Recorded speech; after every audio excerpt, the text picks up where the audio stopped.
Edward Williams గారు ఒక చక్కటి కథ చెప్తారు. అది కథే.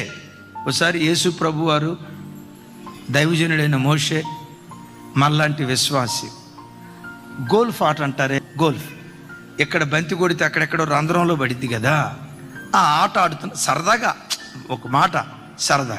ఈలోపు మోషే ఆ కర్ర పట్టుకొని బంతిని కొట్టాడట. బంతిని కొట్టడంతో ఆ హోలుకు మధ్యలో ఒక నది ఉందట.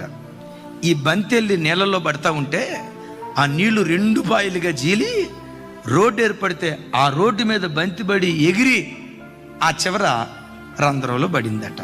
తర్వాత యేసు ప్రభు వారు వంతు వచ్చిందట. యేసు ప్రభు వారు కూడా బంతిని కొట్టారు. మోషేకు 2 పాయలైనట్లుగా నీళ్లు 2 పాయలు కాల.